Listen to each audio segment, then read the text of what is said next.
Bismillah, Assalamualaikum warahmatullahi wabarakatuh.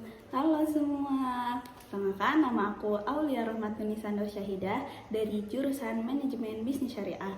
Aku kuliah di Universitas Tazkiyah.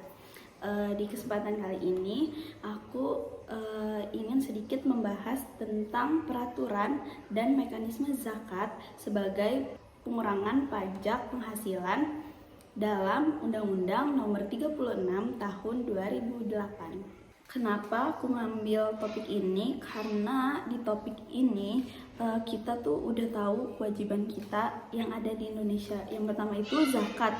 Zakat sebagai kewajiban agama, dan yang kedua itu pajak sebagai kewajiban negara. Yang dimana keduanya ini bertujuan sama-sama untuk mensejahterakan masyarakat Indonesia. Tapi kadang-kadang juga kewajiban ini tuh dianggap beban ganda untuk umat Islam.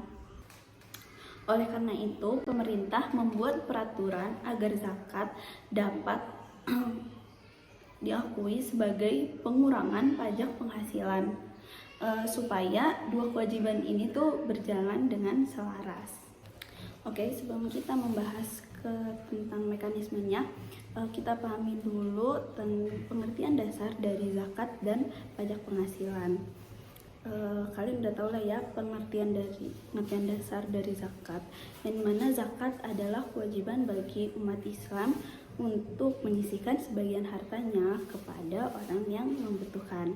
Yang dimana tujuan berzakat itu, yang pertama itu membersihkan harta kita, yang kedua membersihkan jasmani dan rohani kita, yang ketiga itu membantu sesama umat muslim, dan yang keempat itu mengurangi adanya kesenjangan sosial sesama umat muslim. Adapun juga zakat ini dikelola oleh Basnas dan lembaga amil zakat atau yang bisa kita singkat LAS, yang dimana lembaga-lembaga tersebut itu sudah disahkan oleh pemerintah. Pembahasan selanjutnya adalah dasar hukum Undang-Undang Nomor 36 Tahun 2008 adalah aturan tentang pajak penghasilan yang mengatur bagaimana cara membayar dan menghitung pajak atas penghasilan yang telah diterima. Adapun juga terdapat pada ayat 9 pasal 1 huruf G, zakat yang diberikan kepada lembaga resmi itu dapat mengurangi penghasilan bruto. Selanjutnya itu mekanisme zakat sebagai pengurangan pajak penghasilan. Yang pertama itu bayar zakat di lembaga resmi, contohnya tuh di Basnas atau lembaga amil zakat yang sudah disahkan pemerintah. Terus yang kedua itu dapatkan bukti pembayaran zakat.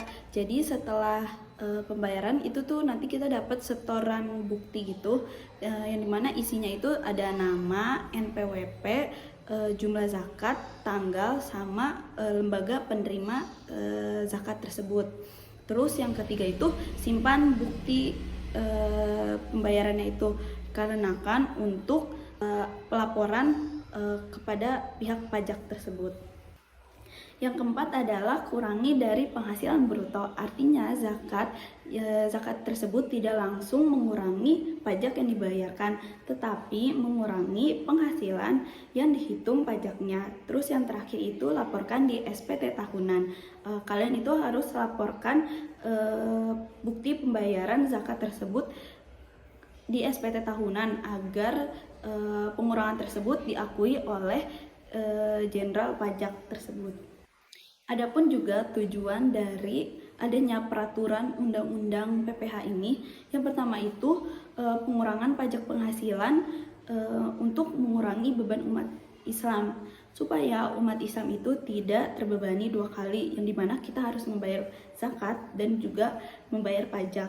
Yang kedua itu mendorong kepatuhan ganda, yang dimana agar masyarakat itu taat kepada agama dan juga taat ke negara, agar zakatnya juga terlaksanakan dan pajaknya juga terlaksanakan secara bersamaan.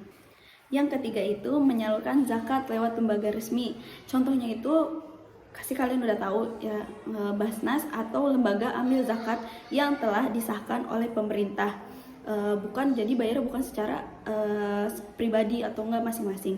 Terus yang terakhir itu meningkatkan kesejahteraan sosial, yang dimana zakat yang dikelola dengan baik dapat mengurangi kemiskinan dan pemerataan ekonomi di Indonesia. Mungkin cukup sekian dari saya. Mohon maaf apabila ada kesalahan kata. Wassalamualaikum warahmatullahi wabarakatuh.